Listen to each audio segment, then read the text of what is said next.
Fantastic. Thank you, everybody, for attending our unemployment cost management webinar with HRlogics. I'm Scott with Avionte. We will give a moment for everybody to show up in our attendee list. As the technology gets started for everybody, just a few housekeeping items is this is being recorded, so you don't have to worry about that part of it. There is no webcams that are on so that you can focus on the presentation itself. The presentation will be hosted on the HRlogics website afterwards. And I still see the number ticking up here, so we still have people joining, so I won't get too far into it. You are all on mute, so if you do want to participate, you can use the Q&A or the chat feature in order to participate, asking questions, which we do encourage. I see that attendee number slowing down, so I think we probably have everybody in that needs to be in for them there. Great. So we can get going to the next slide. So, like I was saying just a second ago, this is being recorded, so you will be able to go to the HRlogics website and be able to watch the recording, download the information. If you have any questions, go ahead, put that into the chat window at any time. If you're looking for more resources, obviously from Avionte, we can provide you more resources, or your unemployment team, your HRlogics team can be providing those to you. I think that's everything. I'm just looking at my notes to make sure I capture everything. So I'll introduce myself. My name is Scott Pacio. I'm the Senior Vice President of Avionte Plus. Avionte Plus is everything beyond the core platform. So everything that's not a core competency of what do you expect from an ATS payroll system. That's everything that surrounds that. Unemployment, dealing with unemployment, that's one of the things that is not the core competency. You do have to pay your taxes, but let's pay it a little bit that we possibly can. I've been in the industry for 20 years. I've been with Avionte for the last 6 years. I have the best role in my life right now. While working for Avionte is great, it's my role as a husband and father of four little ones who are 8, 10, 12, and 14. And any of you living in the northern part of the Midwest know that it's maple syrup season, so they all help me right now with my sweet hobby of making maple syrup. With that, I'll toss it over to Josh so he can do his introduction. Well, I don't know if I could top the maple syrup, but good to meet everybody. My name's Josh Kendall. I'm the Chief Operating Officer over our unemployment division here at HRlogics. Been in the industry for a little over 23 years now, something like that. And happy to meet with all of you today and go over some unemployment topics here.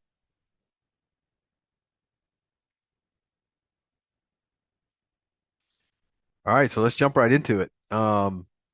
So just a few updates from 2026 related to state and federal unemployment rate increases. Just some key points here you need to know. There are a couple of states that still have credit reductions from the COVID era. Those are California and the U.S. Virgin Islands. Obviously, majority of you watching this video are probably not don't have employees in the Virgin Islands, so it's probably not applicable to you. However, California is a very large state, especially for employer headquarters. So you're going to want to pay attention to that increase as you can see there. It's significantly impacting your bottom line. Um, as it relates to impact on your employer budgets, there are many jurisdictions out there that face not only higher federal costs but also higher state costs. So again, you just want to be careful of that as you're looking at your budgeting and your financials, and you see that increased cost from a year-over-year perspective. You're going to want to dig in there and make sure that you understand what parts of that increase is a controllable factor and what is not controllable, because the majority of it, as you can see there, is going to be from an uncontrollable standpoint. Um, as we look ahead for 2026, obviously the state of California has a pretty large outstanding Title 12 loan out there. And we have no indication that they're going to pay that back by November 10th, which is the deadline to do that. So if you are looking at budgeting for your FUTA taxes for calendar year 26, I would go ahead and estimate that your total FUTA rate is going to increase once again from what it was in 2025. And so again, just something there to take into account. From a state perspective, we'll kind of look here. Obviously, monitoring the repayment of that loan in California is a big deal. Everybody's watching that, and we'll continue to watch that throughout the year, depending on how that's going. We'll see if we get any notification from the California Employment Development Department. They're typically not great at providing those types of updates, but they will periodically if it's impactful. Uh, Also, what you'll want to note here is the taxable wage base for unemployment in many states continues to increase. And obviously, for those of you that were around during the COVID era, you probably remember states like California, for example, that have a very, very low taxable wage limitation.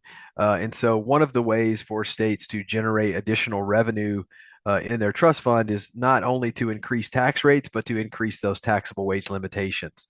And so, for example, I believe Oregon, if I recall, is the first $60,000 plus wage based state that we have out there, with Washington and Hawaii not far behind. So again, New York had a pretty significant update this year as well. I think they went up about 5,600 per employee. So again, depending on your rate, that's also going to result in additional costs on your bottom line. When we look at verification and compliance items, what you're going to want to look at again from the credit reduction standpoint is you're going to want to look at that Schedule A. That's where you're going to report the additional tax due in California and Virgin Islands if you're there. So you're going to want to make sure you include that in your 940 filing come next January. Also, from a state perspective, you really want to watch out for penalty tax rates. There are a handful of states that are very aggressive assigning those, and those, generally speaking, have a very short protest window for you. So if you don't catch that and notify the state of a formal appeal in whatever fashion they require, then you'll essentially be stuck for that penalty rate for an entire calendar year and have no recourse. So you want to be real careful there. And then again, just to round that out, no signs of California paying off $1 billion+ in loans anytime soon. So again, our recommendation would be to plan for increased FUTA expenses for calendar year 26 and beyond. Awesome, Josh. Thanks for that. So we came out of the gate pretty hot and fast on this webinar with some like updates because we want to make sure that there's questions that people have of like we're getting to the year or what am I expecting? I got my rates. So what we're going to do now is we're going to talk a little bit about why Avionte chose HRlogics. Josh is going to give a little bit more stats here, and then we're going to step into why you as a staffing agency should be looking at this. So those are going to be the next steps that we take here. Why did we look at HRlogics, this unemployment technology? Why did Avionte look at that? So prior in my career, I actually worked in this product like this, and I saw what it could do to reduce customers' actual taxable wages because many people don't realize that they can actually control this rate. And Josh talked a little bit earlier about use the term controllable or uncontrollable, right? So if you know what you can control and you're not controlling it, there's a quick way for you to get some wins here to reduce your taxable base. Josh was also highlighting like Oregon going to a $60,000 wage base. I remember I'm in Minnesota, right? So I remember when I was looking at this and the taxable wage base, and then the state had admitted to these are all the errors that they do on a regular basis. What kind of, other than a weatherman, when can you be wrong that much of the time and still keep your job? Right. So in the state of Minnesota said, here's a checklist of everything that we're doing wrong. Go ahead and address this and call us out on these, and we were able to reduce your rate. So when I joined Avionte and we didn't have a partner doing this, and I knew with our 1,000+ customers, this is something that they could be controlling. But you have to know how, you have to have the time to do it. Some people think that just getting the claim in and responding to it, that is unemployment management, and they didn't know this whole other side about cost containment, watching for what you're doing, processing the right claims. So that is why we then, when unemployment tracker came up, which is now part of HRlogics, we saw what it was doing specific to staffing companies. So not just employers, but specific to staffing companies and the staffing bent that it had and the way it looked at staffing firms. We're different. Staffing industry is different than a regular employer, which everybody on this call knows that. So that's when we were looking at this. And so we've had a multi-year partnership with HRlogics because of, I knew the need, I saw what it can control, they have a staffing bent. So Josh, from that part, that's why we chose, that's why we've been working together for years, but I'll let you talk a little bit more about HRlogics itself. Yeah, no, I mean, everything Scott just mentioned there is accurate. Staffing is its own animal, as everyone on this call already knows.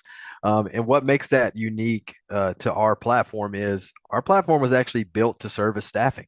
The original owners that constructed our platform also owned a staffing company. So they built this platform specific to that industry so that they could use it internally. And then, as in most cases in our country, they decided like, hey, this is probably we could probably do something with this outside of our own organization, right? So this platform was born in this agency or in this industry. And so as a result, we've seen great success there. And you can see some of the metrics on the bottom there for some of our staffing companies. The first point to the first item there to point out is that we are 100% integrated with all of the sides exchanges. And what that, for some of you that don't know, what SIDES means is that acronym that you see below, the State Information Data Exchange System. What that means is that claims in those states are not sent via paper mail, they are electronically sent. What does that mean to an employer? Well, it just means that you're going to get it faster and you're going to have more time to respond, right? In a state like West Virginia, where you have 5 days to respond to an initial claim, if you wait for that in the mail, you're probably going to get it either the day before the due date or the day of.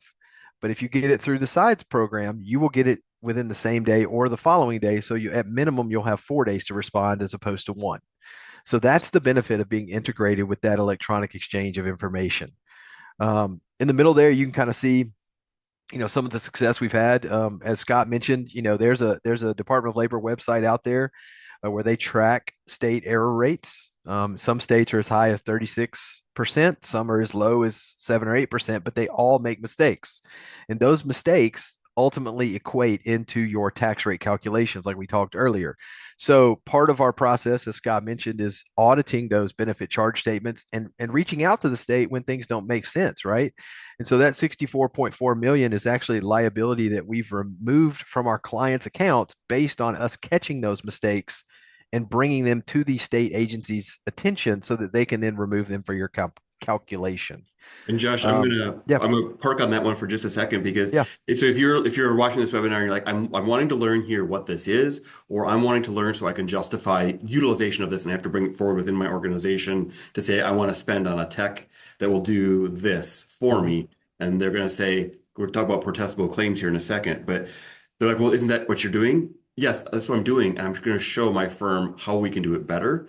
Here's the error rate that our state has. If I could get to all of that, so you in the staffing firm, if you could get to all of that, this is the savings that HRlogics is going to bring to you. So we can address that link to get that out to everybody so they can see their state and they can see their error rate. So they have the justification of why this would help them do their job better. Absolutely. Absolutely. And also, they're on the far side. I mean, all of our clients as a whole have a 90% or higher win rate on all protestable claims. Now, again, to be clear there, when we talk about protestable claims, well, what does that mean? Right? Anytime you lay someone off due to a lack of work or have like a shutdown for a factory, obviously those are claims that the original unemployment system was created, right? Those that are unemployed with no fault of their own. So obviously, those are considered non-protestable claims. You, as an employer, would have no opportunity based on law to protest or win a claim with that type of status. So obviously, those go in a separate bucket. So when we look at protestable issues, what do those mean? Voluntary quits, right? For whatever the reason. Certain types of discharges, if they're a violation of company policy, attendance, performance, etc. So again, our reporting breaks those down based on classification. And again, most of our clients see a 90% or higher win rate related to those protestable opportunities. And just to harp on that point, because staffing firms are different, the way you protest is a little bit different than the Mhm. employer would protest. And that's where when you have somebody that understands staffing and they can tell you this you should protest this way, like didn't even think of that because that's not the traditional employment model. Well, we're not in traditional employment model. Yep, 100%. All right. So, what is unemployment? I mean, most of you that are on this call, you're probably very aware of it, especially if you're in the staffing industry, because you deal with it, frequently. But essentially, this is a program that started out again as part of the New Deal through Franklin Roosevelt, and again was created to support people during the Great Depression that were unemployed through no fault of their own. Obviously, things change over many years, and so while the definition of that statute remains the same, each state has, as we do in our country, takes those federal guidelines, if you will, and then they apply those to their own individual state statutes. And so, what makes unemployment unique? Well, really two reasons, two things. One is, again, that it is state specific, right? So, what may be true in Texas is not true in California, and so on as it relates to eligibility, protestability, those types of things. But also, what makes it unique is that the tax rates that we referred to at the beginning, those are all calculated based on experience. They're not flat rated, right? Other countries that do have unemployment, like Canada and some countries in Europe, from an employer perspective, those tax rates are flat. So you can have 100 unemployment claims, or you can have 5 claims, and you still pay the same tax. The uniqueness of our experience rating system is that you pay a tax rate that is based on the volume of claims that your former employees file and are subsequently declared eligible for benefits. So it is a very specific and unique program. It is the only controllable tax that you will see in the United States from a company perspective, right? You can't affect corporate tax rates. You can't affect the FUTA rate. That is a flat rate across all employers, all industries, all companies, all states. State unemployment tax is the only variable tax that you will be able to affect by managing this process properly. Now, as Scott mentioned earlier, staffing agencies, right? So the uniqueness of unemployment in staffing agency, as you all know, is your goals are to match jobs with people. And in some instances, those jobs are temporary assignments.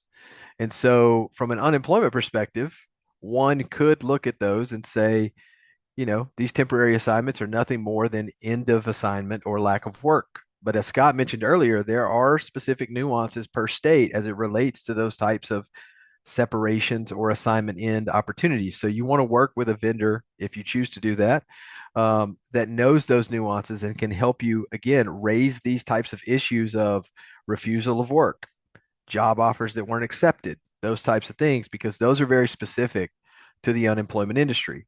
Again, as you guys know, staffing is fast paced, right? Lots going on, timing is critical. And, unfortunately, what I've seen over my career is that unemployment typically kind of falls to the wayside because, again, that is not your primary goal in the staffing industry. Your primary goal is to have clients and match those opportunities with those clients with the folks that are on your roster. So, what do you need to know about unemployment? Well, again, we go back to deadlines, right? Everything in this industry is deadline driven. So, what you need is quick action. When a claim is filed and the state agencies send a request, you need somebody that's going to have some attention to detail on that request and be able to respond prior to the deadline. If you respond to an initial claim late, you might as well just give up. Not to say that it's not possible to overturn that issue down the road, but it's not. You're already behind the 8 ball. So what you want is you want to file timely responses, and in addition to timeliness, you want complete details about that employee's separation, why they are no longer employed. And again, there are integrity laws that are filed in each state that will require full and complete information. And if you fail to meet that, there can be monetary fines or penalties associated with it. So again, this requires a lot of attention to detail and something, again, in my experience, that just kind of falls to the wayside to say, okay, we'll take care of that one later. We've got bigger fish to fry, and then we never get back to it. So to get some participation here, people are on the call because they want to learn about unemployment. So let's get a poll question pop up here is, do you know the full life cycle of an unemployment claim? So it should have just popped up on your screen to go ahead and answer that. And either answer is great on here because either you do and you want to know further about it, or you don't and you're trying to understand that now. What we do like to do is understand which part of the audience we have here, if it bends one way or the other, so that we can tailor some of our talk tracks as we go forward here to the majority of people that are on the call. So let's see if everybody has answered. That should probably be enough time because it's only a one question poll. And if we can get some results, that would be good. Oh, So actually, we're pretty evenly split. half and About half, yeah. 57% are saying they do know, which is awesome. I'm glad you're on it. 43% don't. So I'm glad you're on this call so that you can learn a little bit about it. For the people that don't know the full life cycle unemployment claim, I think you probably have the most opportunity to recoup cash because just the simple responding to, we have a couple of stories that we'll tell in a little bit of people that didn't know the life cycle and just weren't responding, or people that were cheating the system because they know that a lot of claims just go across the desk and get approved. So that is awesome. We can then move to the next slide, which Josh, you have a couple of them in a row here. Yeah, absolutely. So yeah, for those of you that were in the minority there, the large minority that aren't fully aware of the entire process of a claim, here is the life cycle that a claim goes through. And again, we'll just kind of go left to right. Obviously, when a person files originally for unemployment, that is the initial claim, right? That's the beginning of the entire process. And again, each one of these steps that you see across here will depend on what the situation is, depending on who is declared, if the employee is declared eligible or ineligible based on that initial claim, will then determine how far down this spectrum that you go. But the initial claim is, again, just the initial filing when the person is separated. The request then goes to the employer. The employer then provides information back to the agency about the separation from the employer perspective. Most commonly, the two perspectives are not the same. And so the adjudicator is left with a determination to make, right? They've got one story on the left and one story on the right, and they have to figure that out. And so they will issue a determination based on the information that is available to them, and then based on their expertise of the statute in that state, and then both parties will get a copy of that determination. Now, from an employer perspective, if the claimant is found ineligible for benefits, that's considered a win, right? So things are great. On the other hand, if they are declared eligible, then at that point, you as an employer have an opportunity to appeal that determination and request a hearing.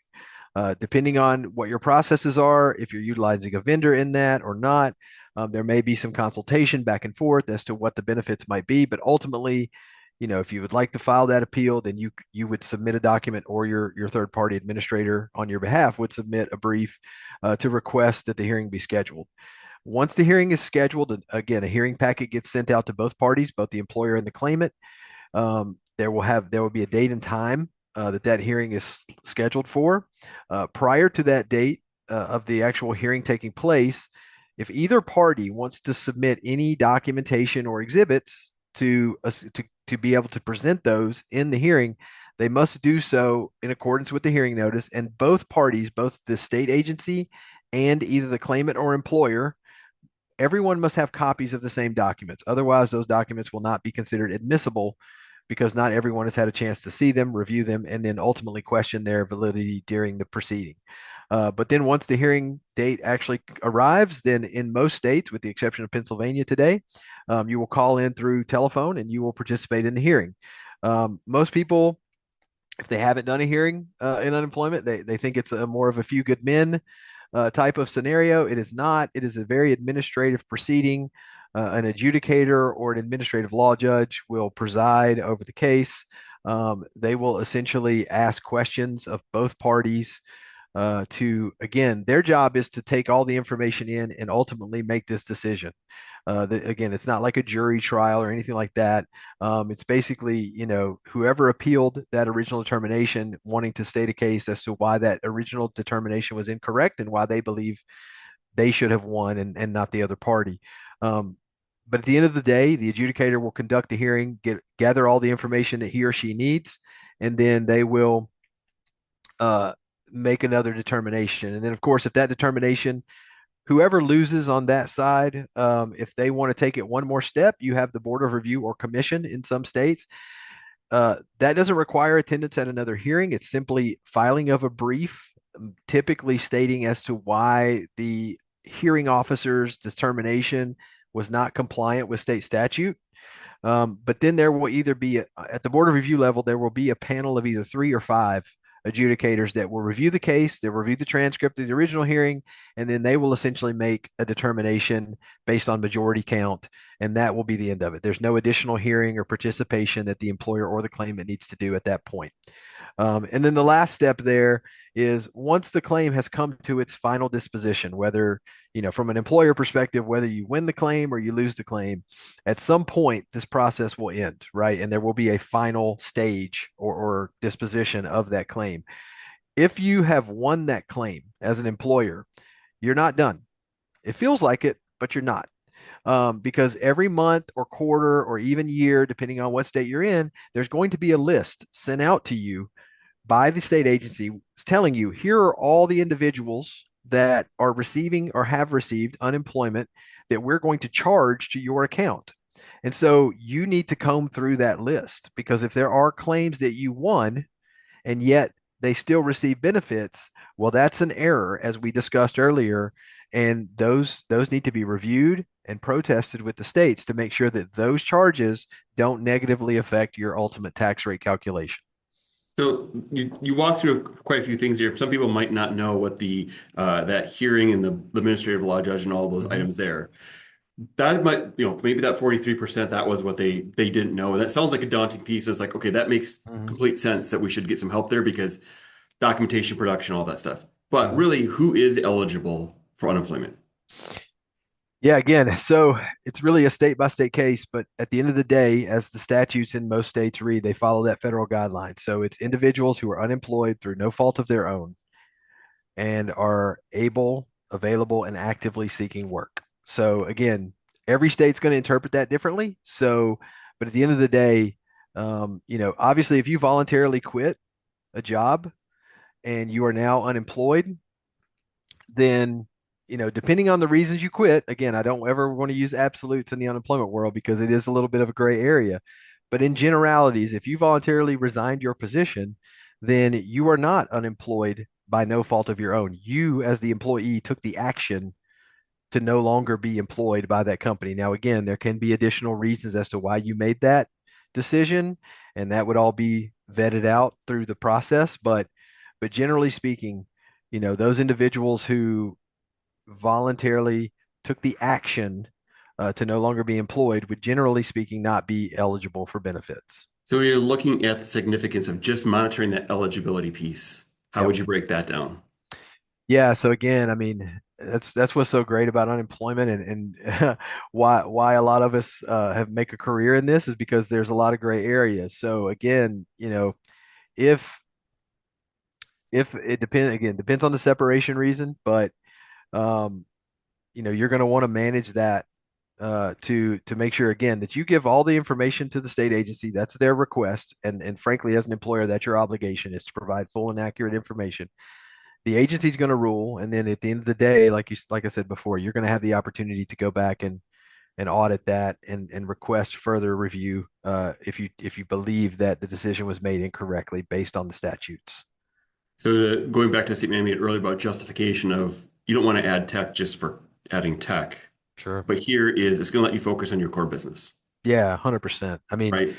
most employers, staffing included, that I've been in contact with, I mean, the main reason they would outsource this service, whether it be to a software platform or a full service third party vendor, again, would be because they've got to focus on their core business. And this is I don't want to say opposite of that, but it's a distraction theoretically, Right. right? Um, so yeah, I mean, everybody I've worked with in the past, for the 23 plus years have always said, listen, we've always wanted to get a handle on this. We've just never had the time. We've never had a platform. We're tracking it by spreadsheets. It's just not efficient. And so yeah, keeping track of all of that is really going to have an impact down the road. So when you're looking at benefit amounts, like how do they determine those amounts and then who pays, which employer should pay? Yeah, good question. So again, depends on the state, but generally speaking, the amounts, weekly benefit amounts that claimants would be paid and therefore charged back to those employers are going to vary by state. And then the eligibility of those will be based on wages that were paid during the base period. So in this chart that we're looking at now, which is very timely, you'll notice that uh, the base period is going to be 4 of the last 5 completed quarters. And so you'll look here, we're in first quarter now. So if you look at that top line, we're in first quarter of 2026. So if I filed an unemployment claim today, the state agency would be looking at wages that I earned during third, second, and first of 2025, and then the fourth quarter of 2024. Now, there's going to be somebody on this call who's going to say, well, wait a minute, I know about the alternative base period. And you are not wrong.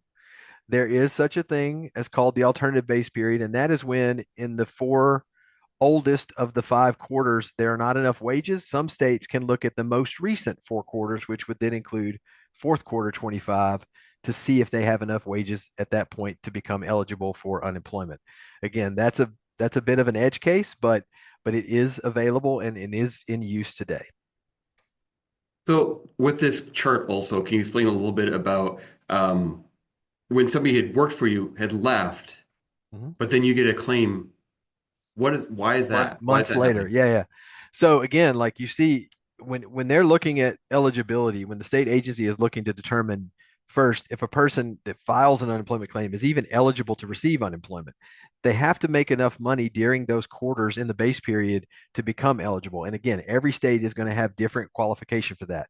For example, in Tennessee, you have to make, I believe it's 10 times the weekly benefit amount in that base period. Weekly benefit about being $300 a week. So 10 times that would be $3,000. If you didn't earn $3,000 in those base period quarters, you are automatically not monetarily eligible to even file a claim. So what you see and what most staffing agencies will see is they'll get a claim from somebody who worked from them 6, 8 months ago, and they'll say, well, wait a second, this guy hasn't been with us for 6 or 8 months. Why are we getting a claim on him? It's because at one point during those historical base period quarters, you paid them wages and you are part of the liable employers attributable to his or her claim. And so again, to your question earlier, Scott, in some states, the charging can be like in Illinois and Virginia, it's the last 30-day employer. So from a staffing perspective, those are kind of good states, right? Because you're not going to get charged, assuming that person had another job and worked 30 days and then separated. They're only looking at that most recent employer and that's it. In most states, it's going to be considered what we call a proportional charge. So what they'll do is take all wages paid by all employers within that base period. Each employer will have a percentage that they paid him, 10%, 20%, 30%. And then any benefits paid to that claimant down the road will be charged at that pro rata percentage back to that employer. And that's the point I wanted you to hit on is because some people are like those a couple of states where Mhm. it Yeah. shouldn't be against me at all, and some of those is the prorated item, Mhm. right? And some people just don't know that, and so when it comes across your plate, you just let it go through, Yep. right? And actually looking at this. So the question that we'll do on the next poll here is, have you completed an audit of the charges to your UI account? Again, simple yes, no. Let's put this, if you completed an audit of your charges to your UI account in the last year, because that we have just gotten them a couple of months ago, but have you Yep. conducted that audit? So you can answer yes or no on it. And again, either answer is good. I've seen both. Josh, you've seen both. That's the reason you guys have a really awesome technology. Yeah.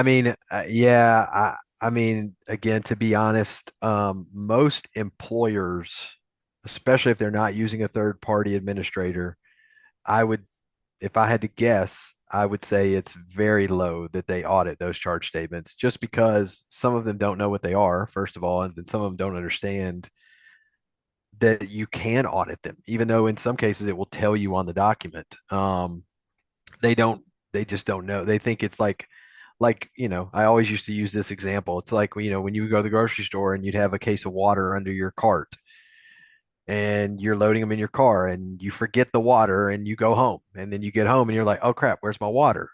You pull out your receipt and go, yep, I sure paid for it, but didn't get it, right?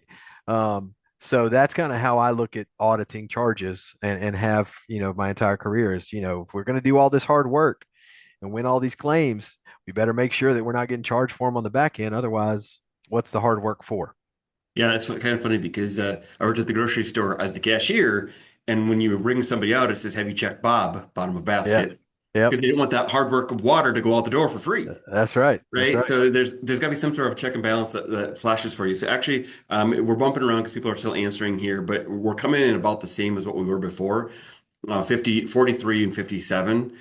So probably the same people answered it the same way. Those that knew the full life cycle probably did the audit, and those that didn't know the full life cycle haven't done the audit. So it's good education here. But Yep. we've pointed out some very easy wins here is if you just start looking at this, you can find some tax dollars that you can save. Yeah, absolutely. All right. So we've kind of already talked about, why it's important to respond to a claim and what some of those requirements are, so to speak. So I guess now let's talk about what happens when you don't, you know.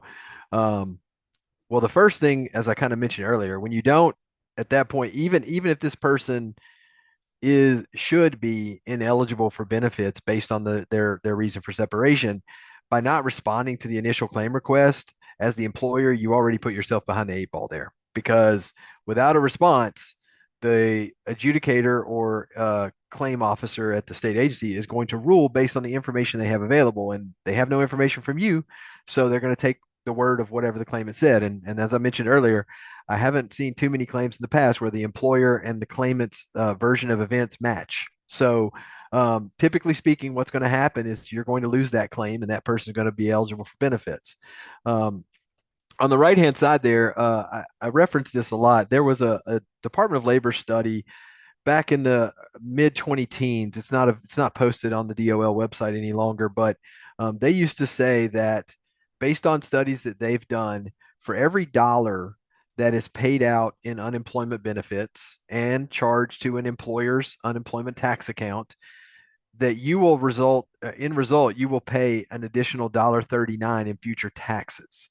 So to put that in scope here, so if someone separates from your company today and they receive $1,000 in benefits, and you as the employer are chargeable for those benefits over the life of your tax account in that state, you're going to pay $1,400 roughly in taxes based on that one claim. So you can see how it adds up real quick, right? So, and the converse can be true, right? For every claim that you win and aren't charged, then again, this is a study. This is not like hard dollars. So don't everybody like start doing math on me and putting in the chat.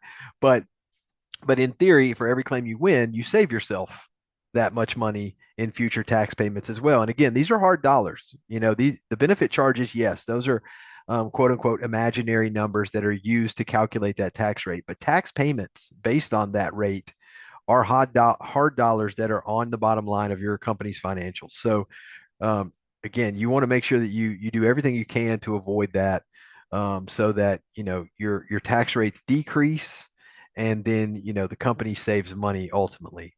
Um, the other part of this is kind of what we've talked about here, is just the inaccurate, improper payments by the state agencies. That goes back to that Department of Labor website that I mentioned earlier. Last time I checked, Florida was at 36% error rate.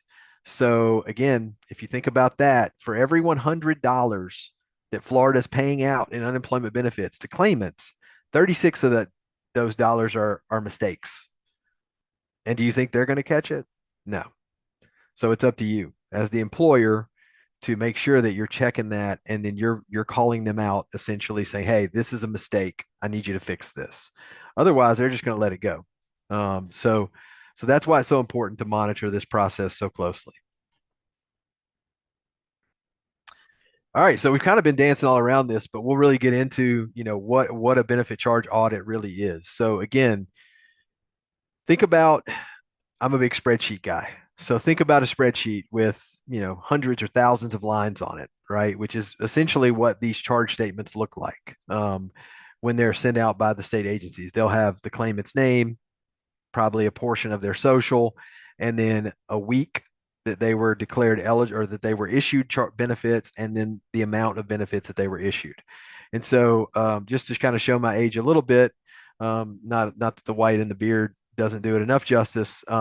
Back in the day, before these things were electronic, we would have rulers, and we would be going line by line, entering those lines into software so that we could then audit those charges against the record of the claim. And so, kind of as I mentioned earlier, if you have a software platform like ours, you can essentially enter these charges, and then the platform will query that social where the charge is assigned to, look in our system and say, do we have a claim for that individual? If the answer is no there, well, then we already got a protestable issue, right? Because we never got a claim. But let's say we do, and yet, like I mentioned earlier, we've got that claim marked as a win. The employer won that claim, right? So then that's another reason for us to protest. So again, going line by line on these things, and it is a very tedious process. Don't get me wrong. I've been doing it for a long time, have done it for a long time, and now oversee a team that handles that. It is a very tedious job.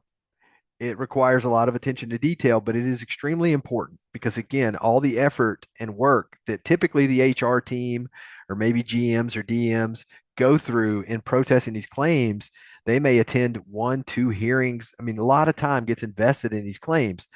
To put the time and effort into that and then ultimately be charged anyway seems a little disheartening. And so this is a very important piece to this whole process. And again, I always used to call it an unknown because you don't see it. It's not out front. You know, you're not doing this. Even third parties like ourselves, this is not something that you see, right? We're doing it behind the scenes, but it's extremely important to connect the claims piece to the tax rate piece and have that bridge that draws those two together. And you can just see there on the left, you know, again, we kind of referenced this number earlier, but you know, as we're auditing these charges, I mean, we're almost at $100 million in charges removed based on the audits. And so again, it's super important. It's very impactful. Um, so if you're not doing that now, I would highly recommend, you know, adding that process. Again, it's not fun. You're not going to have a great time doing it, but it's extremely important to make sure that you're checking that receipt. All right. So like I said, we've talked about tax rates a little bit here, but we'll kind of, you know, just briefly run into them. As most of you on this call will probably know, from an unemployment perspective, tax rates are assigned on a calendar year basis, with the exception of four states, and we've got those four states highlighted there: New Hampshire, New Jersey, Tennessee, and Vermont. Those states are actually assigned; they assign their tax rates on a fiscal year basis, which is July 1 through June 30. Why are they different? I have no idea. It's just the way they do it. But again, absent of those four, the other 49 states and agencies, which again would include DC, Virgin Islands, and Puerto Rico, are all assigned on a calendar year basis. So the first states, typically Oklahoma, starts issuing their rate notices for the following year around October of the prior year. So for 2026, we started getting Oklahoma rate notices around mid-October, and then every other state kind of follows suit throughout October, November, December, January, February, and then of course late February, early March, you have your last few that are New York and Hawaii issuing those. So as a general rule, every state has to have their tax rates issued to employers by March 31st because no one probably knows this, or you probably all do, because you have to file your first quarter return in April and you have to use that rate in order to do that. So that is typically how they work. And again, as we discussed, all of these tax rates are based on experience. So your rates could drastically change from one year to the other, depending on the state and your activity in that state. And so again, it's very important to monitor that. All right. So now again, we touched on some of this too, but we'll keep jumping in. So what does unemployment have to do specifically in the staffing industry and to address those unique challenges? And I must admit, Scott, I've never worked in staffing personally, so this is where I need your help. But I can tell you from the clients that I've worked with that are in the staffing agency, again, you guys get a lot, there's a lot of separations, right? There's a lot of claims and a lot of paperwork that's associated with those, not only on state specific paperwork, but unemployment as well. There can be many claims filed in a given benefit year. It's not just like typical employers where people separate, they file one claim, and that's the end of it until the following year. in staffing, we see 10, 12, 15 claim renewals in a given 12-month period because they take an assignment, then they're off, then they file again. And because they're all in the same benefit year, it's not a new claim, it's a renewal. So, so again, miss one of those renewals and it can mess up the entire claim for an entire year. So again, deadline driven, very meticulous, gotta pay attention to it. Again, the state specific piece of it, I think, is really important because again, out of all the different states, there are a few. I think we've got 17 listed there that have very specific language relating to temporary staffing employees and requirements. And that's requirements for reporting job offers, job refusals, and any other thing in between.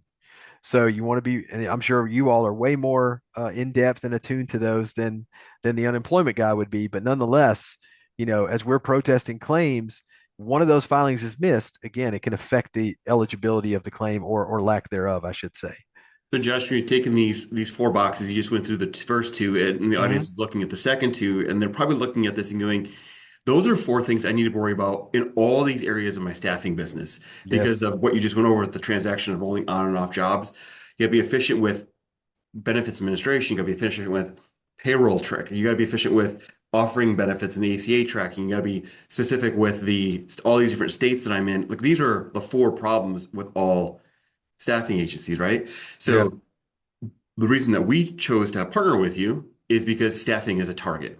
So let's talk about a couple of stories here on the next slide that Yeah. are kind of like, yeah, people are abusing it, but us as staffing firms. So you do yours, then I'll do mine. The story. All right. Yeah. Well, these are two, the a case on the right that I actually presented at a payroll conference back on the back end of the COVID area. And I chose this as an example because I'm from Nashville, Tennessee, and this gentleman was from Memphis. And so while we don't claim Memphis as part of Tennessee, we really think it's more part of Arkansas. Nonetheless, it is technically within our state boundaries. And so for the purposes of the audience, it was impactful. But essentially, if we've been talking about this whole time, right? Like there there's a lot of misuse of unemployment, just like there is in every government agency. I mean, we've all seen a lot of that throughout our lives, and especially in the last handful of years since COVID. But essentially, catching some of that fraud is what will relieve employers of increasing tax rates, increasing wage wages. The reason that these things continue to increase across state levels is because they have to replenish these trust funds, and the only people that are capable of replenishing the trust fund are employers through their tax dollars.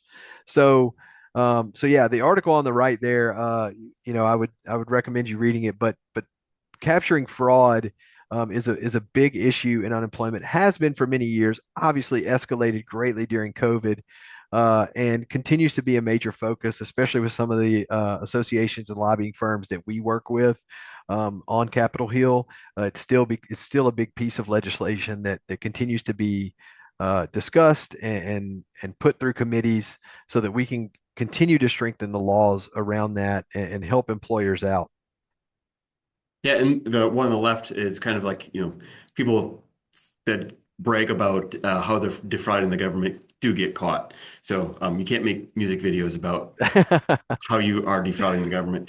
But so another example. So the reason I wanted to bring this up and hit this home with the staffing firms is that when I was covering the Kansas City market for a while, the Dell plant went out of business, and I don't couldn't find the article on, it, but it was something like there was 2,000 people that were working there approximately. But I do remember there was more unemployment claims than there were people working at the facility. Yep. And so people do sit at home and file these claims. And so you as your staffing firm, you may have that happen to you because you're a staffing firm, so they're claiming against it. That may happen. But also the barrage of unemployment claims that are overloading the state systems is one of Yep. the reasons errors are made. So even if you're squeaky clean, even if only the claims that hit your desk are the right ones, when things are being processed at that state and the state is admitting to Florida's that was 32, 36% Yep. error rate, right? You need to protect yourself from the barrage and the people that are abusing the system with the volume that they're pumping through these systems. Yeah. 100%. Yeah, so on this slide, just a couple of bullet points here as to, why we believe our platform and our service fits the staffing industry. Again, we've talked about some of these, the sides program. We're going on 8 straight years with our outstanding performance award. We're pretty proud of that. Um, Again, the first TPA out there to integrate with all 6 sides exchanges. There's a seventh on the way that we're already programmed and ready to go. As soon as the state agency adopts it, we'll be ready to rock. Um, our platform, does provide real-time state unemployment rate updates, so that, once we receive them and get them in that system, then, they're visible to our clients when they log into our platform. There's also, a lot of reporting and visibility that we list out there. One of the key traits of our entire service and company is transparency, right? Because over the 23 years that I've been doing this, working in this industry, one thing I've noticed a lot is, nobody wants to show the bad things, right? It's almost like we use social media sometimes, right? We only want to show the good things. But that's not really helpful. Whether you're a client or you're a third party like us, or using our platform, you need to see the truth. Otherwise, you can't make changes, you can't adapt, and you can't take corrective steps. And so our platform is very transparent. It shows our clients everything, that the same things that we can see, and we believe that's an advantage for us and our clients, so that you have complete visibility to what's going on every day, every minute. So as we've talked about in this process, I mean, there's really 3 ways to handle the unemployment program, and I'll kind of take these in reverse order, to be honest. So on the far right, you'll see, your team, you're in-house. So, depending on, what your organization looks like, and you're handling all these unemployment issues in-house, and you're using, spreadsheets or whatnot to track that. Maybe you're using another tool. That's 100% fine, assuming, you're being successful and all those things. And there are many companies, particularly larger ones, that will do that. The middle tile there is when you're, sort of outsourcing, if you will, your unemployment process to a third party administrator or a TPA. That would be us and many other providers in our industry who would provide that type of service as well. And again, as Scott mentioned earlier, the whole point of that would be, right, you got a business to run, and you're not in unemployment. It's just a side gig to your actual staffing job. And so you don't want to get your day wrapped up in that. And so you would outsource that to a third party like us to manage that process for you. And then of course on the far left would be, choosing unemployment as a software solution.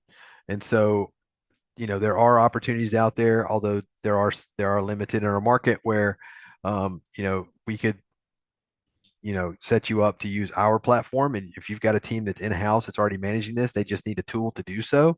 We could be more than happy to hook you up with that as well. And here's a very simple, I say simple, there's a lot of words there, but a kind of a column breakdown as to the differences between them. We won't go into all of these on the call here, but obviously you all will have record of that. Again, the biggest difference between a full service third party would be, again, if you're using our service or another, um, generally speaking, there would be individuals that are working at that firm that would have legacy knowledge of unemployment, like 23 years experience, like myself, maybe more, to be able to guide you and assist you in this process. So again, you don't feel like you're out on an island all by yourself, trying to navigate these waters. Because again, as we look back, 17 states by our count have very specific statutes relating to staffing specifically. So if you're not aware of those 17, you either got to do your homework or you rely on a third party vendor partner, like us, to provide that information to you and help you navigate those waters.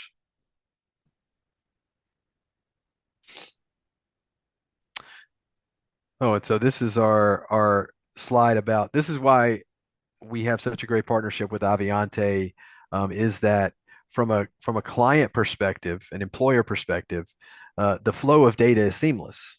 We're not asking you as the employer, hey, pull all this information out of Avionte, send it to us so that we can help you process these claims. We actually have a direct feed of data from Avionte into our HRlogics systems for our clients, so that from your perspective as an employer, it's seamless, but we're still getting all the data that we need, so that when a claim arrives, we're able to query that data, gather some starting points, dates of employment, reason for separation, whatnot, so that when we're reaching out to you for additional information pertaining to that separation, we already have a place to start from, and so we've got very guided and specific questions to ask you during that conversation. So the breakdown the so what here is this is the only integrated unemployment management software with Avionte. When you're looking at, well, I was talking about the barrage of claims or just the amount of claims that you have for the 57% of you that know the whole process, you can see how this would cut down the work that's needed to do on the front end because of just collecting the data and getting it ready and responding. The 43% that you just learned the whole process, imagine all the work that this would cut out if you're actually going after driving that cost down, right? Going at paying less in taxes. So the juice is worth the squeeze, specifically since it's integrated, because it removes the vast majority of the work that you need to do, which is touching the data and responding to the data. So with that, let's do the last poll. Do any of you want us to contact you with more information? Like what is the time frame you're looking at this? Because I joined it because yes, immediately I knew I needed help with the unemployment. This all makes sense. I need it now. Yes, in 2 weeks because maybe you have to have internal conversation, or maybe not right now. Or you're looking at this as a project. Yes, I want to do this, but it's probably a few months out. So wait a little bit before you contact me. So go ahead and you can answer that whole question. And I don't see that anybody put anything in the Q&A. So go ahead. You can also put things in the Q&A. If you want, you can also contact us. There is a QR code or the contact information for the HRlogics team. You can look at the info at Avionte. My email address is my first name dot my last name at avionte.com. You can also reach out that way. Please get a hold of us. Ask us anything. And Josh, any last words?